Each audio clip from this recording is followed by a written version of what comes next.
মই ময়ূৰী stylish blog চেনেলটোলৈ আপোনালোকক পুনৰ এবাৰ স্বাগতম জনাইছো। লাষ্ট যে এডিআৰি এক্সাম হৈ গৈছিলে তাতে মই এজ এ জুনিয়ৰ এছিষ্টেণ্ট হিচাপে ডাইৰেক্টৰ অফ ছেকেণ্ডাৰী এডুকেশ্যন বৰ্ডত কৰি আছো। এতিয়া চাওক, যিহেতু কাইলৈকে ৰিজাল্ট দিব অলৰেডি ডিক্লেয়াৰ কৰিছে, হয়তো সকলোৰে মনত টেনশ্যন এটা হৈ আহিছে। এতিয়া যিসকলে চিলেক্ট হ'ব তো তেওঁলোকে আপোনালোকে জানে 1:2 ৰেচিঅ'ত চিলেক্ট কৰিব, কাৰণ লাষ্ট টাইম সেইটো হিচাপতে চিলেক্ট কৰিছে। এতিয়া আপোনালোকৰ নেক্সট আপোনালোকে কেনেধৰণে প্ৰিপেয়াৰ কৰিব বা স্কিল টেষ্টৰ কাৰণে বা ভাইভাৰ কাৰণে তাক লৈ মই অলৰেডি ডিটেইলছত ভিডিঅ' দি থৈছো, সেয়া আপোনালোকে গৈ চাব পাৰে। আজি এটা টপিক লৈ আহিছো যে যি আপোনালোকৰ ডকুমেণ্ট ভেৰিফিকেশ্যন হ'ব, তো অলৰেডি মই ডকুমেণ্ট ভেৰিফিকেশ্যনৰ যি ভিডিঅ' আপোনালোকৰ আগত দিছিলো তাতে আপোনালোকৰ বহুতৰ মাজত এটা কুৱেৰি আছিলে যে আপোনালোকৰ ভুল হৈ গৈছে, হয় মানে অনলাইন আপোনালোকে যেতিয়া এপ্লাই কৰিছে তাত আপোনালোকে কিছুমান ভুল মানে দি পাইছে, তো সেইখিনিৰ ক্ষেত্ৰত কি হ'ব। এতিয়া চাওক, আপোনালোকে প্ৰথমতে কি হয়, আপোনালোকে যিখন মানে এপ্লাই কৰিছিলে তাৰ PDF-টো লাগিব, মানে তাৰ এটা হাৰ্ড কপি লাগিব। এতিয়া আপোনাৰ যদি কাৰোবাৰ লগত নাই, সেই কপিটো নাই, তেতিয়াহ'লে আপোনালোকে টেনশ্যন মানে ল'ব লগা কোনো কথা নাথাকে, কাৰণ মই যেতিয়া এপ্লাই কৰিছিলো তেতিয়াও আপোনালোকৰ কি হৈছিলে, মোৰ ওচৰতহে অকল মেছেজটোহে আছিলে, অৰ্থাৎ পাছৱৰ্ডটো আৰু আইডিটোহে আছিলে, সেই PDF-ৰ কপিটো মই ৰখা নাছিলো।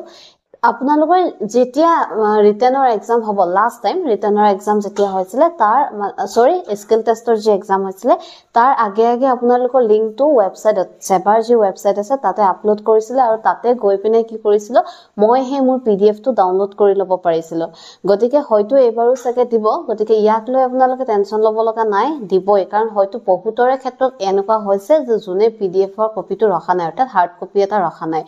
এতিয়া আপোনালোকৰ নেক্সট আহিলে যে বহুতৰ ক্ষেত্ৰত এনেকুৱা হৈছে যে তেওঁ কি কৰিছে, যিটো মাৰ্কছ পাব লাগিছিলে, ধৰি লওক গ্ৰেজুৱেশ্যনৰ মাৰ্কছ আপোনালোকে যিটো দিছে, তাৰ গ্ৰেজুৱেশ্যনৰ মাৰ্কছ যি পাইছে তাৰ সলনি আপোনালোকে কি কৰি দিছে, টোটেল মাৰ্কছটো পুট কৰি পাইছে। কাৰণ বহুতে কি কৰে, কেফেত গৈ কৰে বা আন কাৰোবাৰ হতুৱাই কৰে, তো এইখিনি ক্ষেত্ৰত কেতিয়া ভুল হ'ব পাৰে।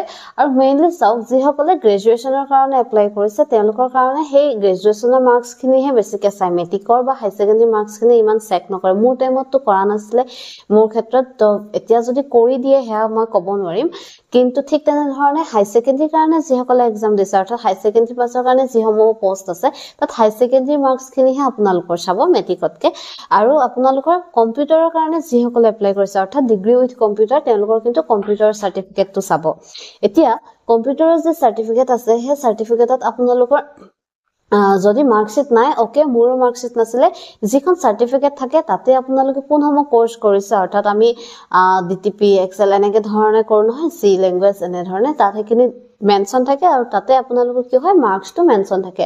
আৰু কাৰোবাৰ হয়তো দুখন ছেপাৰেটকে থাকে, এখন মাৰ্কশ্বিট আৰু এখন আপোনাৰ কি বুলি কয় চাৰ্টিফিকেট থাকে, তাক লৈ ইমান প্ৰব্লেম নাই, এখন হ'লে হ'ল। খালি যদি অনলি চাৰ্টিফিকেট আছে তাত আপোনাৰ যিটো টোটেল মাৰ্কছ বা টোটেল পাৰ্চেণ্টেজ সেইটো মেনশ্যন থাকিলে হৈ গ'ল।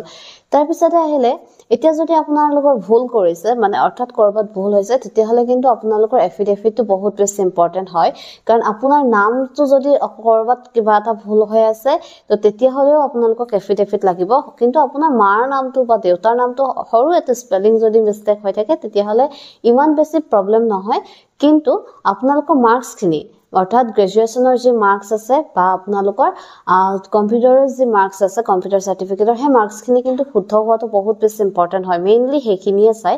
গতিকে কাৰোবাৰ যদি ভুল হৈ আছে তেতিয়াহ'লে আপোনালোকে কি কৰিব, আগতীয়াকৈ এফিডেভিট লৈ যাব, কাৰণ পিছত আপোনালোকে যিদিনাখন স্কিল টেষ্ট দিবলৈ যাব বা যিদিনাখন ভাইভা দিবলৈ যাব সেইদিনাখনে ডকুমেণ্ট ভেৰিফিকেশ্যন হ'ব।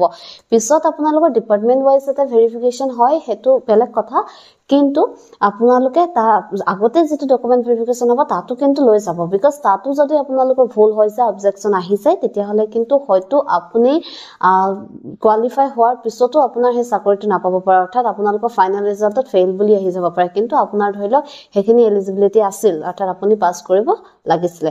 গতিকে এই বস্তুটো লৈ যিহেতু বহুতৰ মানে কুৱেৰি আছিলে, কাৰণ লাষ্ট যি মই ভিডিঅ' আগবঢ়াইছিলোঁ ডকুমেণ্ট ভেৰিফিকেশ্যন ৰিলেটেড, তাতে এইটো বহুতৰ কমেণ্ট পাইছিলোঁ। গতিকে মই ভাবোঁ আটাইকে যিহেতু পাৰ্চনেলি কমেণ্ট কৰি জনাবলৈ অসুবিধা হয়, তথাপিও মই যিমান পাৰোঁ কৈছোঁ যে এফিডেভিট আপোনালোকে বনাই দিব।